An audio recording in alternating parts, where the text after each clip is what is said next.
Next time on Dragon Ball Super, Goku wants to get stronger for the Universal Tournament, but no one can train with him.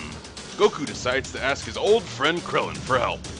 Back to the basics. Goku and Krillin return to Kame House. Be sure to subscribe to Summer 11 for more Dragon Ball Super fan dubs.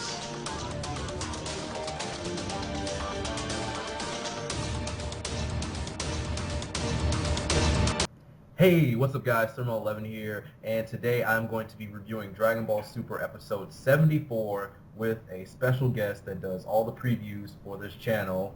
And introduce yourself. Hello, party people. My name is Multi Sasuke X, and I'm here with Summer 11 to bring you yet another review discussion. Take it away, Melvin. Yeah, we are back. You guys seem to really like the previews, so we're going to be doing another discussion, and we will also have a preview up after this video. So again, just thank you so much for supporting the content, and I would say we both really appreciate it. So episode 74 of Dragon Ball Super continues this mini Gohan Great Saiyaman saga or arc or whatever, and this episode starts off with Jocko about to fire a cannon at Gohan because he thinks the Watagash is inside of Gohan. Any thoughts? I mean, you kind of just stated facts, but I think everyone kind of saw what was going to happen shortly after. Yeah. So go ahead and say it. So Gohan, he dodges and he's trying to show Jocko that it's him, but the freaking idol, Coco, she's holding onto his neck tightly, so he had trouble getting his helmet off. And then Jocko eventually sees his face, and I think it's funny how Gohan is considered mediocre now. Like, this is the guy that killed Cell, and it's not funny, haha. It's just weird that this character, the character that has had the most potential in the show, is almost a laughing stock now. I mean, yeah, because in their world, he's just some average Joe, really. Well, for now, maybe as of right now, he is. I don't know. I was thinking like maybe this arc will be like the inspiration for him to like get stronger, but so far I'm not really seeing it unless there was something in this episode that I missed. There wasn't really big moment. I will have something to say about that later on into the review. Yeah, I'm thinking about like which scene, but I guess I'll just keep going and we'll try to get there. So Gohan and Jocko, they discuss the Watagash, and basically it's attracted to evil in people's hearts, and then it gives them superhuman power when it fuses with them. And wow, that definitely doesn't remind me of the superhuman water, which was also a filler arc a while back. You know, they're completely different, right? I have no idea what on earth you were referring to. The are you joking or? Yes, I was joking. I was like, hold on. How could I ever forget Vegeta with a pacifier in his mouth? Yeah, purple Vegeta versus Goku. Goo Vegeta. Vegeta not being able to handle which one wins. Oh yeah, he was like cheering himself on or something. Yeah. It's so stupid because he would have died. You call yourself me? How dare you lose to Kakarot? Yeah, that was kind of fun. We got to see Gotenks again, but overall it was eh. So Gohan and Coco, they're back at the hotel or whatever, and they're discussing lines. And we learn via flashback that Barry, the star that's playing Great Saiyaman, who's kind of a jerk, he wants to destroy Gohan's life by creating a scandal about him cheating on his wife, and he's kind of going over things with Coco and everything. And Coco, I believe she was having trouble making money, so I don't know why all these decisions are going through Barry, who's an actor. But he's like, yeah, I'll keep you on my projects or whatever, but he wants her to do this. And Coco, what? What that was about was Coco was not a very successful idol. I mean, she was an idol, but she wasn't, selling out completely. Mm-hmm. She wasn't making that much money off of it. And her being in this movie was giving her, good press. And Barry is just... he's such a jealous fool. He got jealous not only because of Videl not caring about his autograph, but also because Gohan didn't hurt himself at all in that when he was, being the stuntman. Yeah, In in last fact, episode. he was doing like even better than they thought he would. Yeah, he was trying to like severely injure him. Yeah. Like this dude's crazy. If And that was a real person, they'd probably be dead. That's a tank. That is a tank. yeah, and Barry'd be like, "Oh, I wonder what happened." Oh man, looks like your husband's gone. Looks like your daughter's probably gonna need a father figure. Did I'm we talk sorry. about that today? Go on to the next.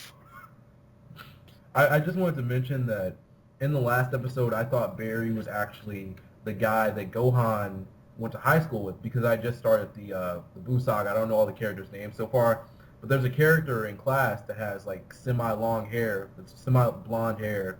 Completely different character. I might leave that in. I don't know. So, anyways, the the character just kind of reminded me of Barry because they have a similar face, but I guess that's just Toriyama's art style. I mean, because they're both blonde and Yeah. they're men. Yeah, I was just assuming like, oh, he's out of high school, so maybe he wanted something new and he cut his hair off. But Actually, in the Buu Saga, there is a magazine with Barry Kahn's face in it as a rising star. So you can tell that he and the person who was in high school are not the same person.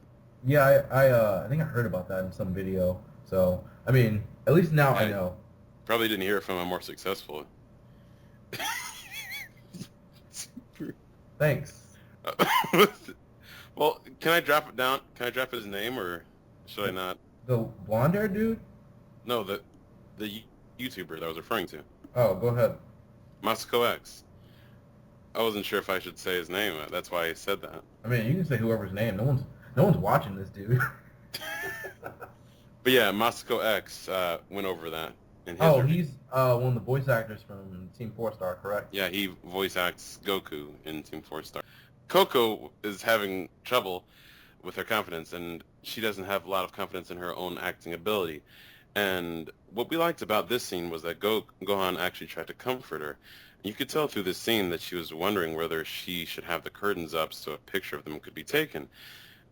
And what I noticed about that scene was it seemed to me like what she was trying to get to happen was for him to curtains and rest a hand on her shoulder or something. You repeat the last part you kind of cut out there. You said what she was trying to do, basically.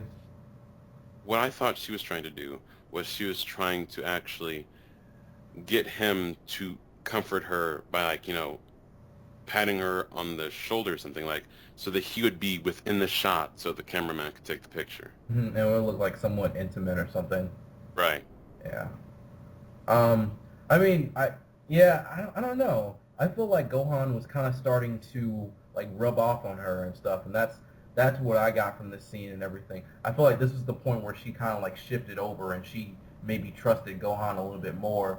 So she was thinking about maybe, I should open up. She had the curtains open for a little bit. Maybe I should do something here. And then you notice that she closes them.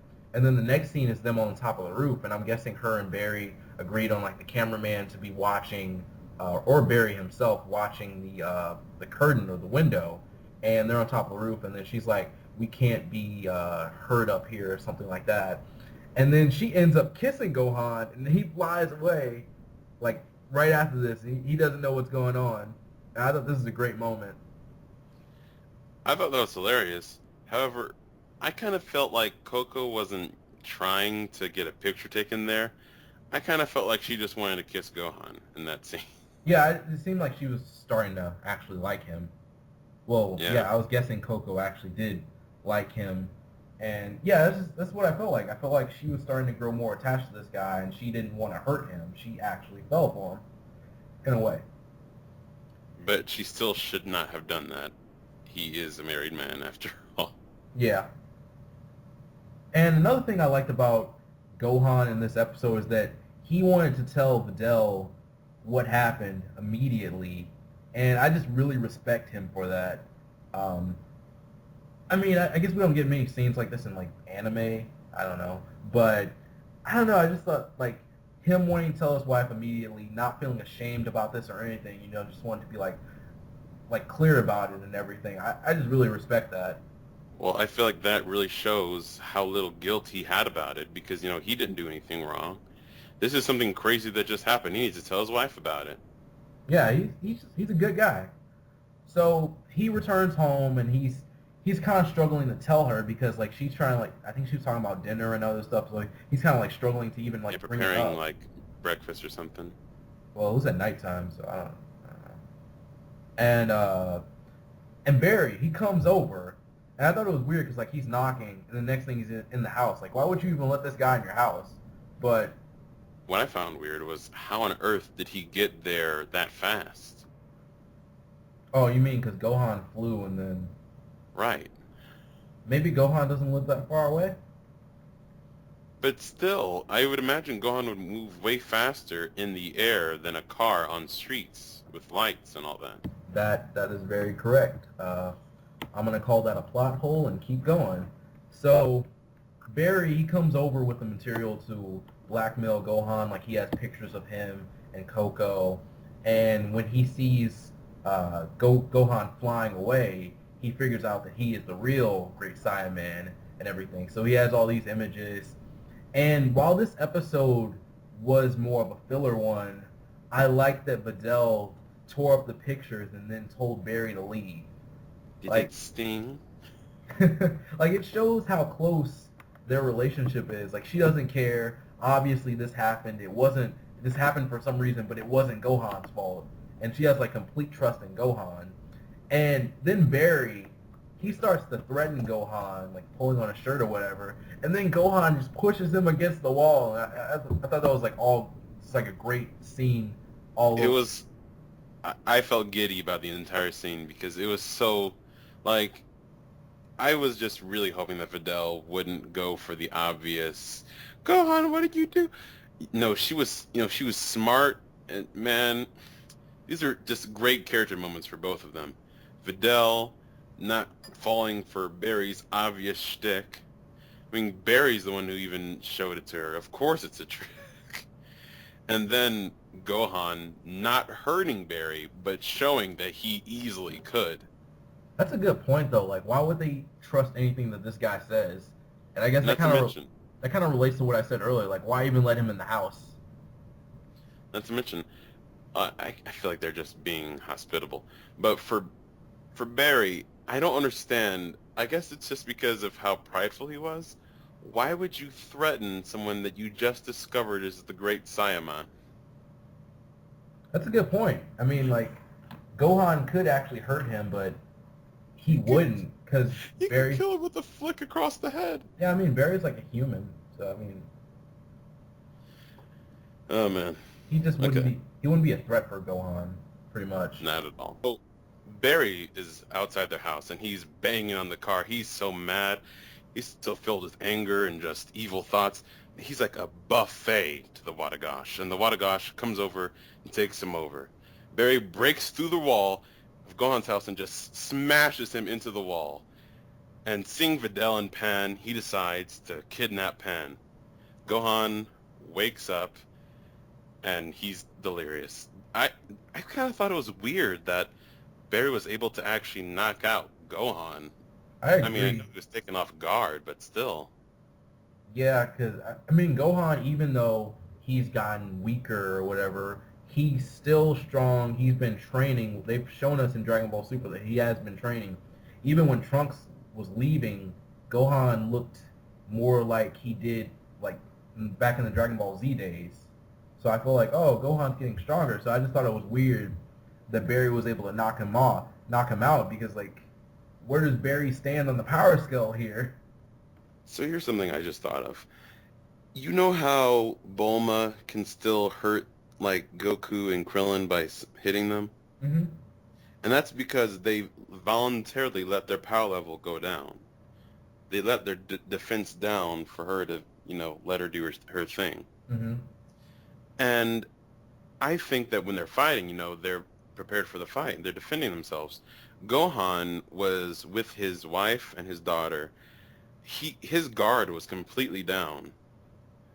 And Barry just came in so quick And since Gohan hasn't been fighting in forever, his reflexes are off.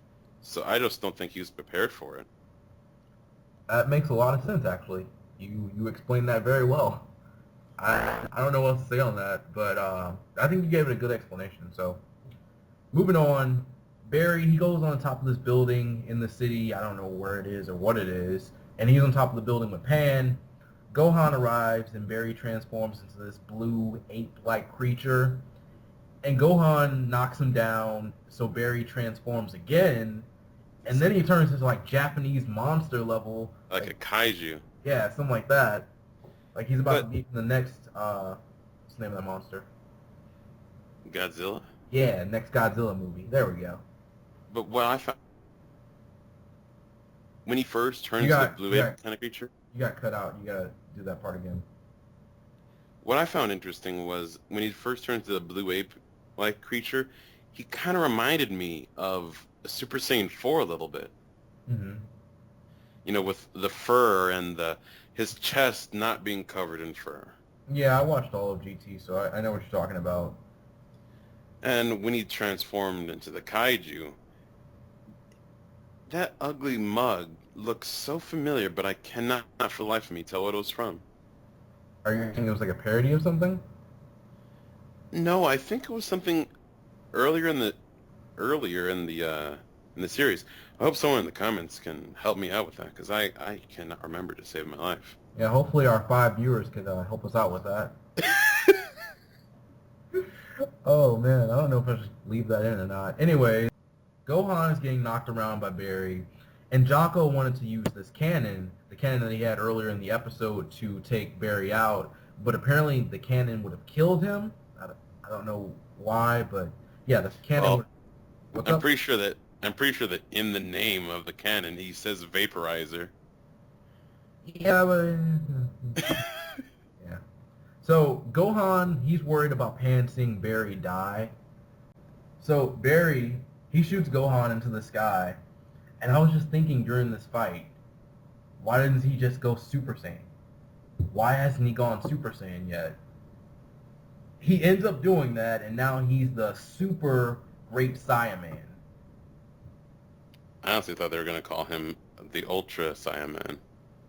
Well, is that a reference to the mode that he has? That's a reference to Team 4-Star. I'm going to cut that out. So anyway,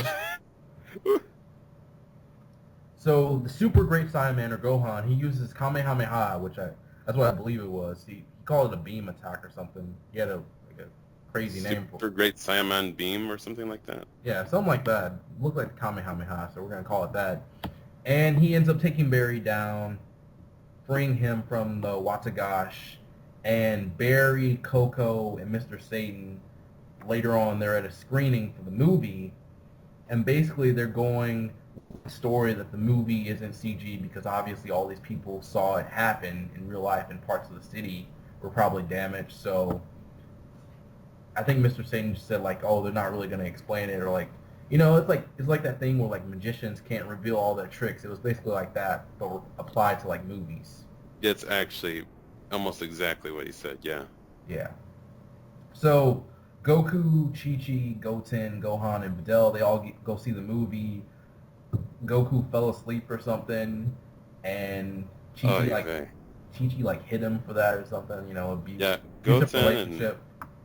Goten and Chi-Chi actually, you know, congratulated Gohan on the movie, but Goku was like, there was no fighting involved. I'd rather be doing a fight than watching one. That's why he slept. That logic of his. I mean, he's kind of selfish, so. Don't you feel like he's more obsessed with fighting in Super? Well, do you mind if I bring up Masako X again? Sure. So, I'm going to refer to Masako X here, and he recently posted a video discussing why Goku is the way he is to his family. And long story short, it would seem that Saiyan biology would usually have a Saiyan not really care that much about their family.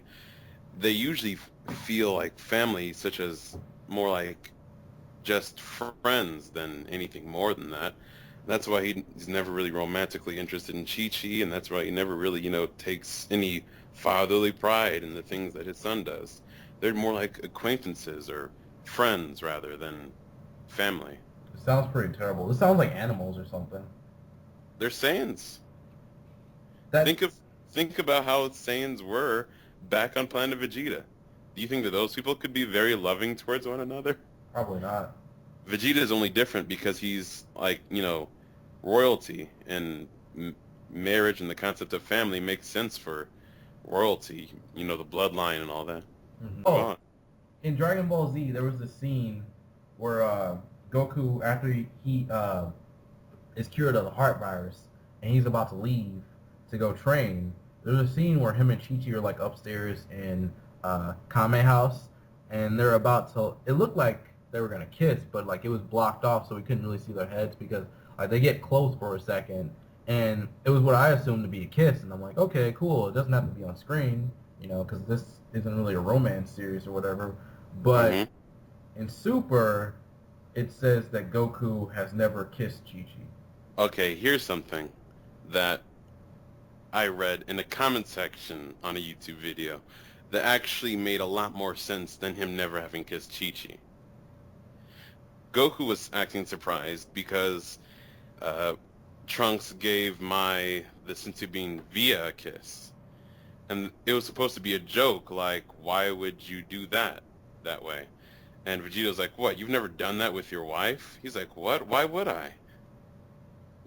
Why would I give her Senzu Bean via the mouth? Aren't you married? How does it have anything to do with this? That was the kind of joke it was.